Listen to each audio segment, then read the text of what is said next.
Hipertensi sering juga disebut sebagai the silent killer. Penyakit yang biasa dikenal dengan darah tinggi ini dapat menyerang setiap orang tanpa adanya tanda-tanda yang muncul pada tubuh. Bahkan hipertensi yang tidak terkendali dapat meningkatkan resiko penyakit jantung, stroke, dan ginjal. Oleh sebab itu hipertensi menjadi penyebab utama kematian prematur di dunia. Lalu bagaimana solusi mengatasi hipertensi yang sulit dikendalikan? Insight akan membahasnya bersama saya, Desi Anwar.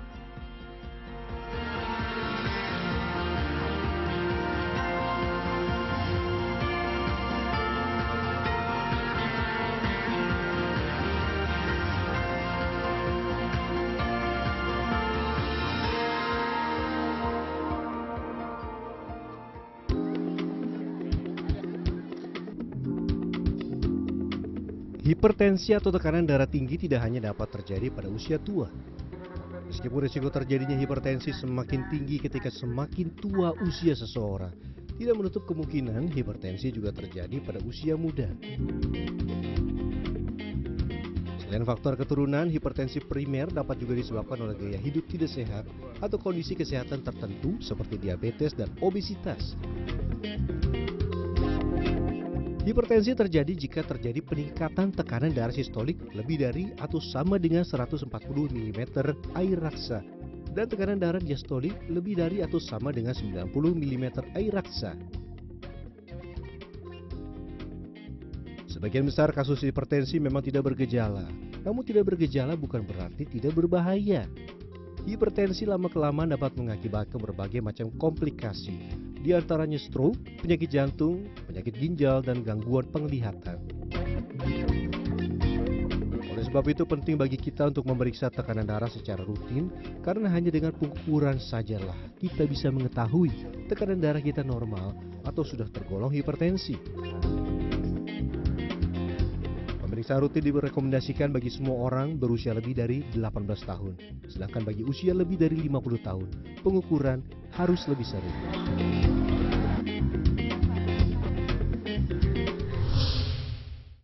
Hipertensi atau tekanan darah tinggi merupakan penyebab kematian nomor 1 di dunia. Menurut WHO diperkirakan 1,28 miliar orang dewasa berusia antara 30 hingga 79 tahun di seluruh dunia itu menderita hipertensi. Di Indonesia sendiri menurut Survei Kesehatan Indonesia tahun 2023, hipertensi merupakan faktor risiko tertinggi penyebab kematian keempat, dengan persentase sebesar 10,2%.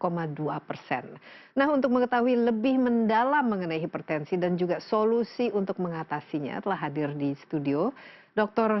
Faris Basalamah, spesialis jantung dan pembuluh darah, konsultan. Dok, apa kabar? Sehat Baik, selalu? alhamdulillah. Ya. Gimana Mbak Desi, apa kabar? Baik, dan ini terima kasih banyak sudah bergabung bersama kita karena ini salah satu topik yang memang lekat di hati saya. Karena penyakit hipertensi ini semakin saya lihat bukan saja semakin banyak ya diderita oleh orang, tapi usia yang memiliki hipertensi juga semakin lama itu semakin muda. Tapi sebelumnya mungkin Dok, bisa jelaskan definisi baik secara medis atau pemahaman kita secara keseluruhan, apa sih yang kita sebut hipertensi itu dan apa-apa saja penyebabnya serta simptom yang kita perlu ketahui? Ya. Per definisi yang disebut hipertensi adalah bila tekanan darah sistolik kita di atas 140 dan diastolik kita di atas 90. Oke. Jadi Sistolik itu apa, diastolik itu apa jadi, bagi kita orang tekanan awam? darah itu adalah tekanan ketika darah dipompa oleh jantung keluar dari tubuh.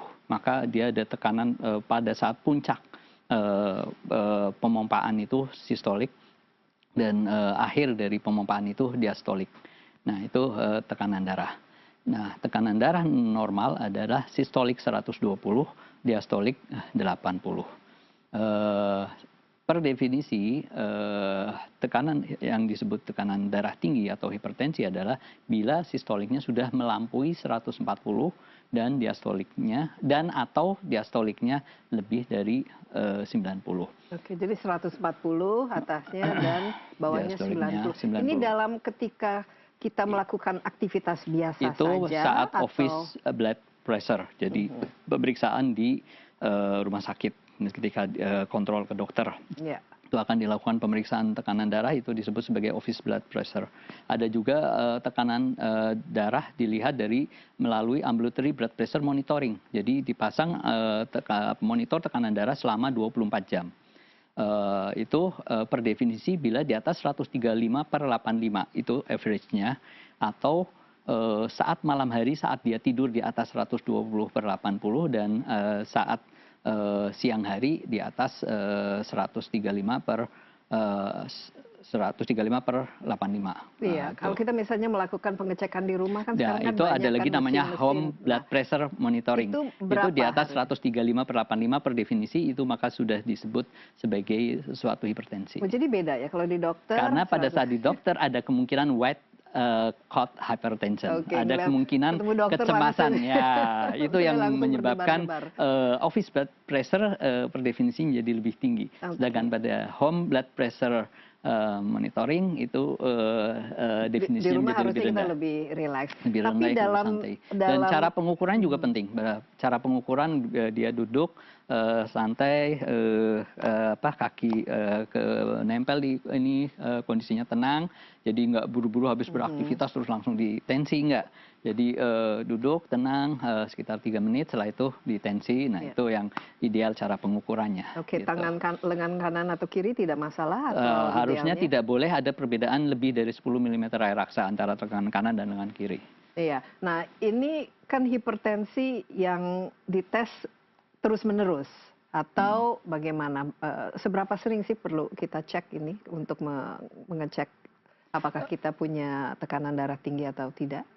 Jadi ketika kita dilakukan pengecekan pada saat screening atau apa, kemudian kita dapatkan ada hipertensi, maka kita tentu saja sudah lebih aware, dan tentu saja seberapa sering tentu saja per definisi terlihat dari usianya berapa. Ya, Ketika dia dianjurkan sejak usia berapa kita perlu lakukan tes? Idealnya setelah kita menginjak 40 tahun, maka kita harus sudah mulai aware, kita harus lebih sering melakukan pengecekan gitu. Mungkin ketika udah di atas 40 tahun kita cek masih normal, 6 bulan lagi dicek lagi. Oke, gitu. ini jadi seharusnya kita melakukan medical check up itu harus kita lakukan untuk pengukuran tekanan darah. Tapi apa yang menyebabkan tekanan darah itu meningkat sehingga perlu ada pengobatan atau intervensi maupun didiagnosa sebagai sesuatu yang bisa menjadi masalah, Dok? Ya. Hipertensi sendiri ada dua, hipertensi primer, hipertensi sekunder. Hipertensi primer adalah hipertensi yang kita tidak tahu sebabnya apa, artinya memang secara natural, secara genetik fungsi pembuluh darahnya mulai menurun, makanya dia mulai timbul biasanya di atas usia 40 tahun, mulai menurun sehingga terjadilah sistem regulasi yang mengatur tonus pembuluh darah yang menjaga fungsi pembuluh darah itu, diantaranya tekanan darah tersebut menjadi menurun sehingga tekanan darah meningkat. Nah, itu hipertensi yang primer. Hipertensi yang kedua adalah hipertensi sekunder. Hipertensi sekunder adalah hipertensi yang disebabkan oleh penyakit-penyakit yang lain seperti gangguan endokrin, gangguan di ginjalnya, gangguan dari hormonal. Nah, itu yang bisa juga menyebabkan atau autoimun, itu juga bisa menyebabkan hipertensi juga. Yeah. Nah, itu adalah disebut hipertensi sekunder. Yang paling banyak di masyarakat adalah hipertensi primer, lebih dari 80% itu. Lebih dari 80% ya, itu hipertensi primer. Oke, kita lebih lanjut lagi mengenai khususnya apa penyebabnya dan apa persisnya yang bisa dilakukan serta simptom-simptomnya yang perlu kita awasi. Kita akan istirahat dulu, dokter. Kita akan lanjutkan setelah yang berikut ini. Tetaplah bersama Insight with Desi Anwar. Kami akan segera kembali.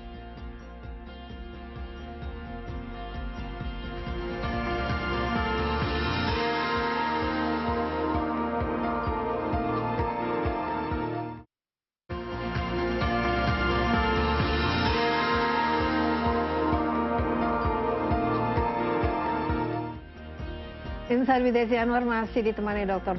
Faris Basalamah, spesialis jantung dan pembuluh darah. Dan kita tadi sedang membahas apa sih sebenarnya hipertensi ini, dan ini merupakan salah satu dari sumber penyakit yang ada di dunia dan termasuk di Indonesia. Tapi dok, tadi ada penyebabnya primer dan sekunder ya. Tapi sebelum kita sana, ini kenapa sering disebut sebagai the silent killer? Jadi pembunuh yang tidak terdeteksi, diam-diam, dan seringnya kalau sudah terlambat baru diketahui. Karena hipertensi saja biasanya tidak menimbulkan gejala. Dia baru timbul gejala ketika sudah mulai ada komplikasi terhadap target organ. Apakah komplikasi terhadap otak menjadi stroke, komplikasi terhadap pembuluh darah di jantung menjadi penyakit jantung koroner. Kemudian komplikasi di jantung juga bisa menyebabkan gangguan irama yang dikenal sebagai atrial fibrilasi. Kemudian komplikasi di ginjal menyebabkan penurunan fungsi ginjal. Jadi komplikasinya itu yang kemudian menyebabkan keluhan. Nah, sehingga sedangkan bila hipertensi aja ada beberapa orang mungkin menimbulkan keluhan sakit kepala, tapi tidak mutlak, bisa juga tanpa keluhan. Itu, tapi secara keseluruhan itu gejala-gejala yang harus betul-betul diawasi, kita harus lebih sadar itu apa-apa saja dok, supaya nanti tidak terlalu terlambat lah saat kita sudah serangan jantung dulu baru kita ketahui bahwa kita memiliki. Yang pertama adalah ketika kita dideteksi, dibilang ada tekanan darah di atas 140, itu mutlak berarti kita harus aware. Walaupun seringkali masyarakat justru denial ketika dibilang ini ada tekanan darahnya di atas 140, ini udah ada hipertensi. Tapi saya nggak ada keluhan, saya nggak, misalkan dia sehat-sehat saja. Jadi denial seperti itu justru yang akan menghambat terutama.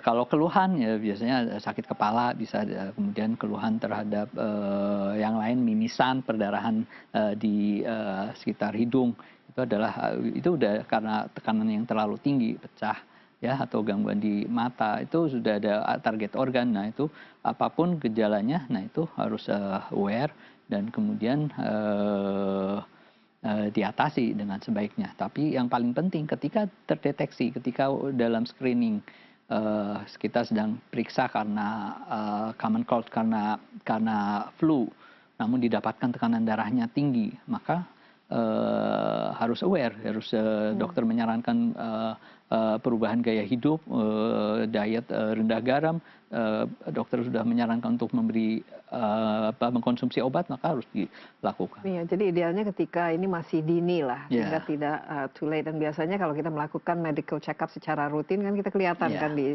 sana apakah kita cenderung hipertensi atau tidak. Nah tadi penyebabnya lebih banyak kan primer, bisa lebih mendalam lagi. Apakah yang primer ini itu sesuatu yang kita bisa atasi, kita bisa istilahnya misalnya genetik, itu faktor genetik, atau ada faktor gaya hidup atau faktor yang lain. Kira-kira apa-apa saja ini yang... Yang pertama memang faktor genetik menentukan, namun genetik saja tidak akan menjadi lebih cepat, tidak akan menjadi lebih berat kalau tidak didukung dengan faktor gaya hidup yang mendukungnya.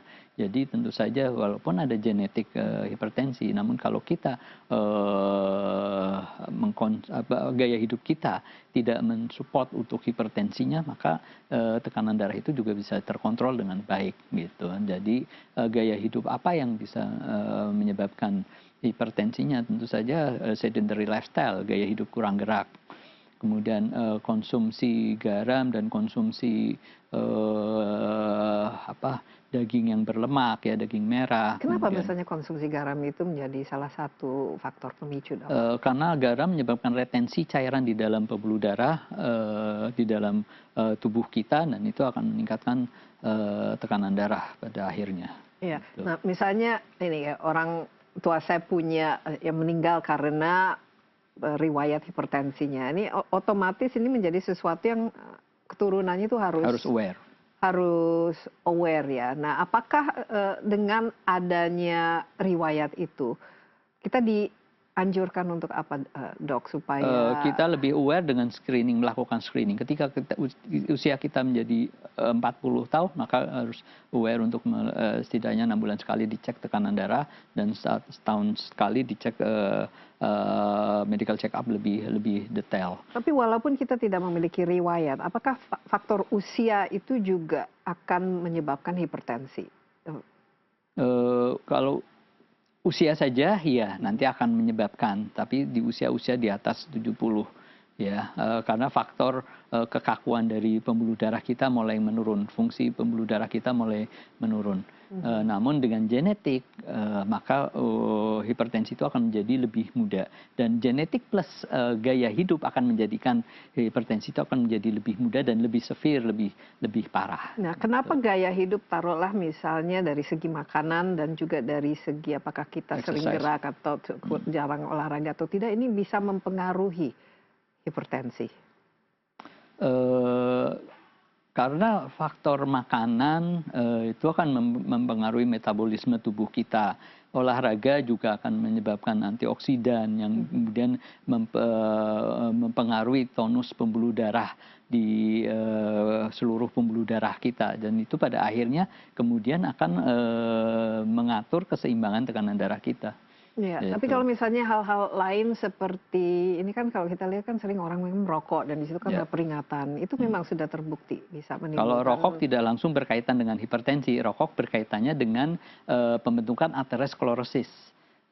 Rokok dan hipertensi sama-sama merusak dinding pembuluh darah endotel sehingga menyebabkan terjadinya aterosklerosis atau plak pada pembuluh darah, dan aterosklerosis bisa terjadi di aterosklerosis di otak, bisa aterosklerosis di jantung, koroner. Nah, itu jadi dua faktor risiko yang punya efek yang sama merusak ke pembuluh darah. Kalau misalnya konsumsi alkohol dan makanan-makanan Kalau yang konsumsi alkohol dalam jumlah banyak menjadi faktor risiko terhadap hipertensi ya. ya, Kalau oke. alkohol ya. Jadi ini yang harus kita ketahui ya. Ya. Ternyata ada hal-hal misalnya kalau kita secara genetik kita ketahui memiliki lah atau ada riwayat itu di keluarga kita, harus segera kita paling tidak lakukan ya. Ya, Check kemudian up olahraga menjadi dan lebih olahraga. rutin. Dan olahraga ini bukannya mungkin orang merasa wah nanti tekanan darah saya tambah meningkat ini Enggak. karena Pada olahraga. saat olahraga tekanan darah pasti akan naik. Tapi misalkan let's say resting tekanan darah kita saat istirahat 130/80.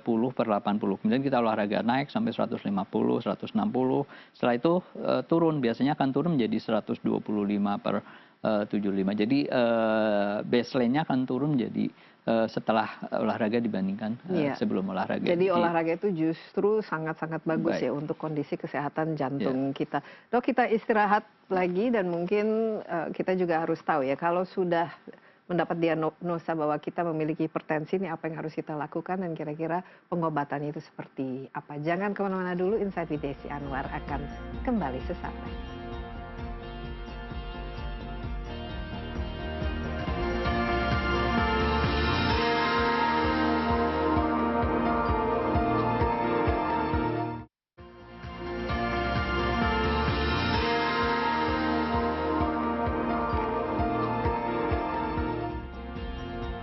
Ya, kembali bersama Insight with Desi Anwar. Di studio saya ditemani Dr. Faris Basalamah, spesialis jantung dan pembuluh darah. Nah, Dok, tadi penyebabnya primer ya. Nah, misalnya kalau kita sudah ke dokter dan oh ini punya gejala hipertensi ya, dan gejala hipertensi primer itu apa kira-kira checklist yang dilakukan oleh dokter untuk dan bagaimana mendiagnosanya dan kira-kira pengobatan yang dianjurkan atau diberikan itu seperti apa? Ya, ketika dokter mendiagnosa ini sudah establish bahwa ini adalah hipertensi, maka yang pertama pengobatan pertama adalah dengan lifestyle modification, modifikasi gaya hidup. Modifikasi gaya hidup itu dengan apa? Yang pertama dengan penurunan berat badan kalau dia memang ada obes atau overweight. Yang kedua adalah dengan exercise, olahraga. Exercise olahraga yang disarankan adalah 3 sampai 5 kali per minggu, minimal 30 menit sampai 1 jam. Olahraga yang disarankan adalah yang kardiovaskuler sifatnya, jogging, berenang, sepeda. Kemudian itu sudah terbukti bisa membantu ya, ya, mengontrol menurunkan atau mengontrol? menurunkan tekanan darah. Penurunan berat badan ada ininya per 10 kilo itu ada korelasinya. Ada beberapa penelitian menunjukkan bahwa penurunan per 10 kilo itu akan menurunkan 5 mm air raksa. Kemudian exercise juga. Kemudian diet. Diet yang disarankan adalah DAS diet atau Mediterranean diet. DAS diet itu dietary approach to stop hypertension. Di mana di situ disarankan untuk banyak mengkonsumsi buah-buahan, sayur-sayuran, whole grain, kemudian hindari Yang tadi, yang garam. Salt reduction. Jadi bukan sama sekali tanpa garam ya. Jadi penurunan konsumsi garam. Kemudian jadi kalau garam misalkan di dalam masakan yang sifatnya hanya untuk penyedap rasa ya, garam ya sebagai bumbu masakan masih dibolehkan. Tapi misalkan garam let's say Mungkin makan kemasan telur gitu ya. Telur asin, Telur asin. ikan asin itu kan benar-benar salty, benar-benar Tapi asin maksimum ya. konsumsi bagi kalau kita punya hipertensi, maksimum itu berapa sendok ke teh atau berapa gram garam yang kita bisa konsumsi secara aman, Dok? Karena ini orang kan nggak bisa makan kalau nggak ada Nggak ada ininya ya. Yang penting diturunkan konsumsi garam tersebut ya. Kemudian disarankan juga ya kayak yang misalkan kayak kentang itu kan pakai garam itu kan jadi kan terlalu berlebihan. Itu yang mesti kalau sekedar dalam masakan saja masih oke. Tapi kalau gitu. misalnya kan ngemil kan, orang kan banyak kan cemilannya. Nah, itu yang bahaya harus ya. yang dihindari. Kalau gula bagaimana? Perlu dihindari. Gula nggak ada juga kaitannya dengan hipertensi kecuali dia ada diabetes. Nah itu harus dihindari. Kemudian yang di dalam DAS itu juga makanan-makanan yang berlemak ya, seperti daging merah ya. Nah itu harus dikurangin juga. Masih boleh dikonsumsi itu lebih dikurangin. Seperti kopi masih boleh sebaiknya, tapi disarankan decaf itu akan lebih baik. Gitu. Ya, decaffeinated ya. Ya. Nah, kalau misalnya ini semua sudah dilakukan atau taruhlah ya tidak obes, olahraganya 4 sampai 5 kali seminggu, tapi ternyata tekanan darahnya itu masih tinggi padahal sudah dilakukan. Nah, ini semua ini apa kira-kira penyebabnya dan apa yang akan dilakukan oleh pengobatannya seperti apa? Ya artinya memang tidak cukup dengan modifikasi gaya hidup aja manajemen yang dilakukan untuk kasus hipertensinya. Makanya biasanya dokter akan memberikan tambahan dengan farmakoterapi, dengan obat-obatan. Dengan obat-obatan untuk menurunkan hipertensinya. Dan approach untuk obat-obatan ada bermacam-macam. Biasanya dokter akan melihat faktor-faktor yang menjadi penyerta dari pasien tersebut. Apakah dia ada diabetes, apakah dia ada penyakit jantung koroner, apakah ini hipertensi pada usia muda, apakah dia hipertensi kalau di luar ya mungkin hipertensi pada ras tertentu itu juga menyebabkan pemilihan obat hipertensinya itu ada spesifik. Nah, dokter akan melihat dari faktor-faktor yang ada pada pasien tersebut untuk pemilihan ideal dari hipertensinya. Kadang dokter juga kita akan melakukan ehokardiografi, lihat ada tidaknya penebalan di otot jantungnya. Maka kalau ketika ada penebalan di otot jantungnya, maka dokter akan memberikan obat yang lebih ideal untuk dia. Oke, contoh-contoh obatan ini apa-apa saja dan apa kira-kira yang dilakukan oleh obat itu? Apa ininya dampaknya terhadap tubuh sehingga bisa menurunkan tekanan darah itu sendiri, Dok? Karena kan saya lihat kan cukup banyak ya ini tipe obat-obatan yang bisa mengurangi tekanan darah. Nah, jadi untuk mengatur tekanan darah ada beberapa sistem dalam tubuh yang berperan. Ada renin, angiotensin, aldosteron system. Itu adalah suatu sistem di dalam neurohormonal kita yang melibatkan juga ginjal kita. Nah, itu maka obat yang berperan di situ adalah obat ACE inhibitor dan ARB, angiotensin receptor blocker. Dia bekerja melalui memblokade dari sistem di renin-angiotensin aldosterone system. Kemudian di ginjal ya. Ya, kemudian ada sistem simpatetik. Nah, itu biasanya obat yang bekerja mengatur di situ adalah beta blocker. Beta blocker bekerja di situ. Kemudian ada diuretik. Diuretik itu bekerja melalui pengaturan. Kita tadi saya sudah sempat singgung bahwa garam menyebabkan retensi cairan. Diuretik bekerja dengan langsung di ginjal mengeluarkan cairan. Jadi sehingga tidak terjadi overload di dalam tubuh kita, sehingga retensi cairan itu bisa dikeluarkan. Nah, itu diuretik. Kemudian ada juga sistem calcium channel blocker. Obat calcium channel blocker dia bekerja secara langsung di dalam tonus pembuluh darah. Makanya memang beberapa obat calcium channel blocker menyebabkan ada beberapa orang nggak tahan efek sampingnya, yaitu kakinya menjadi bengkak karena pembuluh darahnya yang melebar, ada angioedem di kakinya. Jadi, nah itu juga yang harus tentu saja dokter sebagai yang memberikan obat tahu obat ini diberikan, dan ketika diberikan potensi efek samping yang timbul apa. Bukan berarti itu harus berbahaya, namun tapi semua obat pasti ada efek sampingnya. Potensi efek samping bisa ada, tapi ketika itu terjadi, yang penting dokter ketika memberikan tahu bahwa apa potensinya, dan ketika itu terjadi tahu apa yang harus dilakukan. Iya, baik, kita istirahat lagi sebentar. Tapi ini jadi berarti ya harus segera berkonsultasi ke dokter, mendapatkan obat-obatan, dan juga mengikuti lah saran dokter itu. Tapi kita juga harus tahu nanti kalau kita tidak melakukan diagnosa dan kita tidak mengobatinya, nah apa yang akan terjadi pada tubuh kita kalau hipertensi ini tidak kita segera tangani ya. Tetaplah bersama Insight with Desi Anwar, kami akan segera kembali.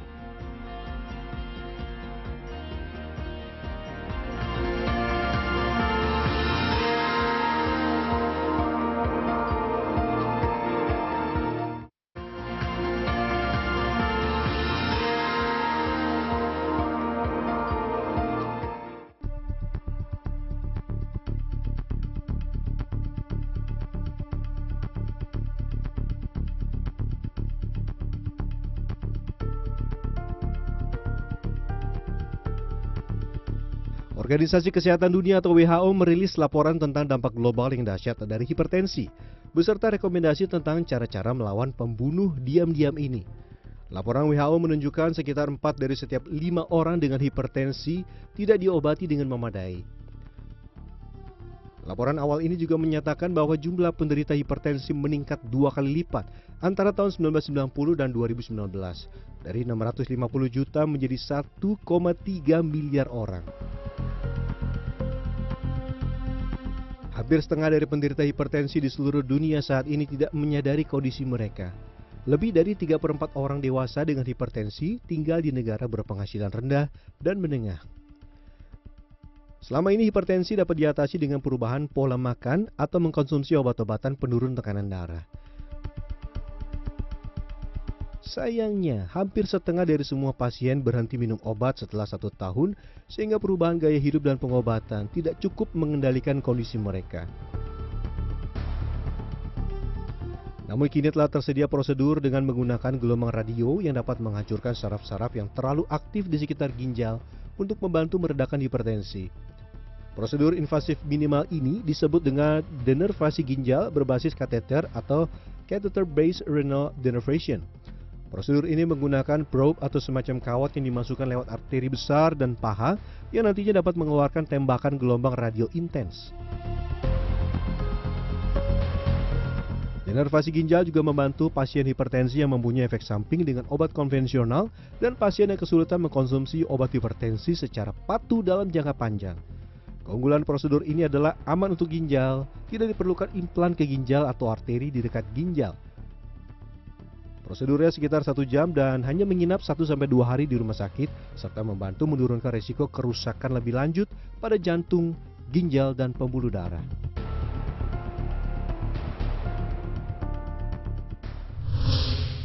Insight with Desi Anwar bersama Dr.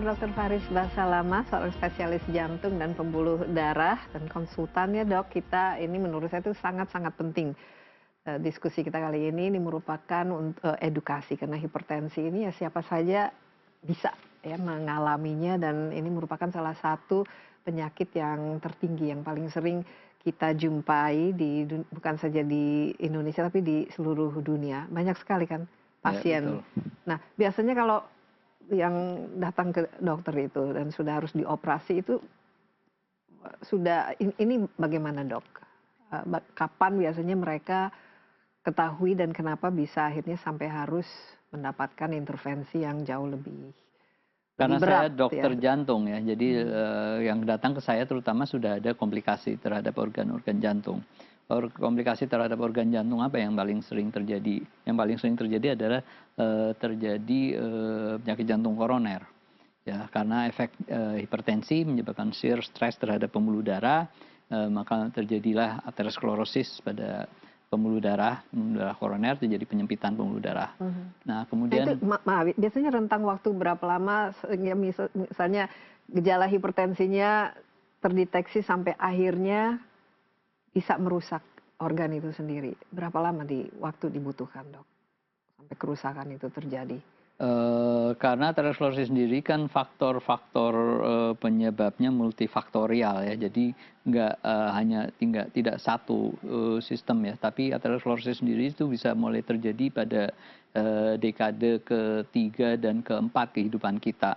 Jadi ketika ada hipertensi maka itu akan menjadi lebih cepat lagi, tapi kurang lebih waktu 5 sampai 10 tahun kalau tekanan darah tidak terkontrol dengan baik sudah akan menyebabkan percepatan faktor risiko untuk menjadi aterosklerosis tersebut. Nah, obat-obatan kalau dikonsumsi secara dini dan dikonsumsi secara rutin sesuai anjuran dokter itu bisa mengurangi dan bisa istilahnya kita bisa hidup dari sehat beberapa lah penelitian yang ada menunjukkan ketika lebih sering penelitian yang ada adalah sebagai pencegahan sekunder. Ya, artinya orang tersebut sudah kena, kemudian dilakukan intervensi, tekanan darahnya dikontrol, kolesterolnya dikontrol, gula darahnya dikontrol. Maka dibandingkan antara yang populasi yang tidak terkontrol dengan terkontrol, maka terlihat kemudian risiko terjadinya restenosis kembali itu lebih tinggi pada yang tidak terkontrol dibandingkan yang terkontrol. Itu artinya menunjukkan pentingnya kontrol faktor risiko tersebut, pentingnya kontrol tekanan darah tersebut. Dan tekanan darah yang seberapa, ya kan pertanyaannya berikut. Seringkali masyarakat atau bahkan beberapa dokter yang penting memberikan obat tekanan darah, tapi dilihat tekanan darahnya masih tinggi. Dan itu yang tidak terlihat dari penelitian-penelitian itu. Pada penelitian itu yang ideal adalah yang bisa mencapai di bawah 140/90. Bahkan ada beberapa penelitian yang melihat, yang membandingkan populasi yang tekanan darahnya di bawah terkontrol di bawah 140/90 dibandingkan yang ekstrim lebih terkontrol lagi di bawah 130/85. Maka yang di bawah 130/85 itu resiko terjadinya potensi penyakit kardiovaskular lebih rendah. Jauh lebih rendah. Ya, jadi artinya tidak cukup memberikan obat aja, tapi terkontrolnya sampai berapa. Gitu. Iya, dan biasanya kalau mengkonsumsi obat ini harus terus menerus ya sampai seumur hidup ya. Dok, ya mungkin itu yang juga menyebabkan manajemen hipertensi tetap saya bilang lifestyle modification baru yang kedua obat. Iya, terus tapi nanti pilihan ketiga memang ada ketika tidak berhasil. Iya, tapi misalnya sudah ada lifestyle modification, ada obat ini, tapi masih sulit untuk mengurangi. Ini apa lagi yang bisa dilakukan, dok? Apakah mungkin tambah obatnya, tambah dosisnya, tambah jenis obatnya, atau apakah ada intervensi dari segi medis yang bisa dilakukan untuk supaya kalau saat ini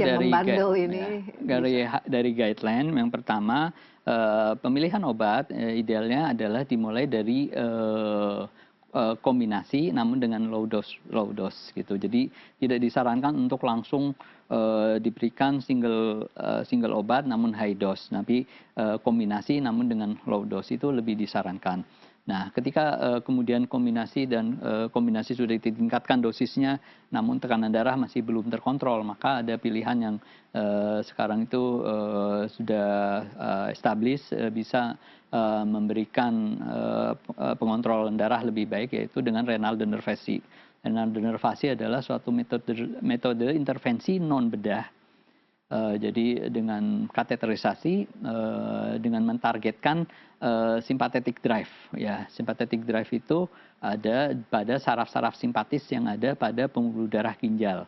Pembuluh darah ginjal itu di situ banyak saraf-saraf simpatis, reseptor saraf-saraf simpatis yang dia berkomunikasi ke otak mengatur tonus pembuluh darah. Nah, dilakukan denervasi, jadi saraf-saraf di situ dilemahkan sehingga komunikasi yang menyebabkan tekanan darah meningkat itu menjadi tumpul sehingga tekanan darah menjadi terkontrol. Jadi kalau sudah melakukan intervensi ini, apakah masih perlu makan obat dan lifestyle modification ini, Dok, atau ini sudah bisa? Renal denervasi indikasi utama adalah untuk hipertensi resisten. Hipertensi resisten itu adalah hipertensi yang membandel, hipertensi yang dengan 2 atau 3 obat atau lebih namun masih tidak terkontrol. Itu adalah indikasi utamanya. Tujuan dari renal denervasi pada hipertensi resisten adalah untuk mengontrol tekanan darahnya sehingga dengan obat yang ada menjadi terkontrol dan meminimalkan obatnya, namun tidak menargetkan untuk tanpa obat sama sekali. Kemudian sekarang ini karena keberhasilannya, targetnya diperluas menjadi pada pasien-pasien dengan ada masalah dengan kepatuhan untuk minum obat. Ya, kepatuhan minum obat, dia mengalami kendala. Nah, sehingga dia sulit untuk mengontrol tekanan darahnya karena dia ada kepatuhan. Nah, itu bisa diindikasikan juga di situ. Namun dengan konselin sebelumnya bahwa ini metodenya ini benar-benar sebenarnya kita tidak mentargetkan untuk tanpa obat sama sekali, tapi memang untuk membantu karena dia ada kendala dari kepatuhan. Dan intervensi ini sudah semakin sering dilakukan di Indonesia, Dok? Ya, dan ada juga beberapa pasien yang memang karena masalah kepatuhan tersebut, tapi yang paling sering saya lakukan renal denervasi tersebut adalah pada pasien-pasien dengan hipertensi resisten. Yang ketiga adalah pada pasien-pasien dengan komplikasi dari obat-obatan yang harus diminumnya. Jadi ketika dia minum obat tersebut, namun ada masalah dengan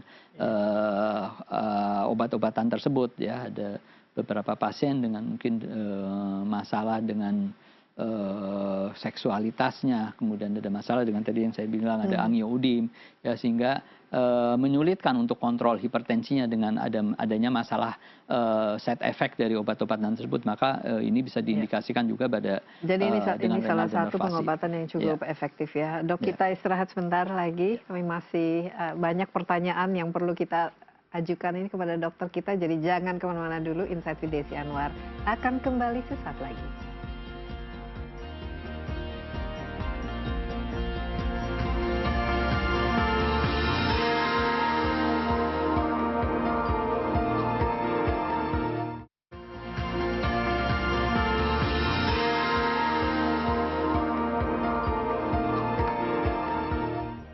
Kembali bersama Insight with Desi Anwar. Di studio juga ada Dr. Faris Basalamah, dokter jantung kita. Banyak sekali masih dan perlu kita tanyakan bagaimana menangani hipertensi. Tapi yang jelas ini sesuatu yang semakin dini kita ketahui bahwa kita memiliki gejala hipertensi itu semakin baik ya, sehingga tidak istilahnya berdampak terlalu fatal ataupun terlalu ekstrim terhadap kondisi kesehatan kita. Tapi kalau misalnya kita in denial ya, enggak ini gejalanya juga nggak terlalu heboh dan lain sebagainya dan malas berobat dan lain sebagainya. Ini apa step-stepsnya dan apa penyakit yang bisa terjadi akibat hipertensinya itu tidak dikontrol dan tidak diobati dalam jangka waktu?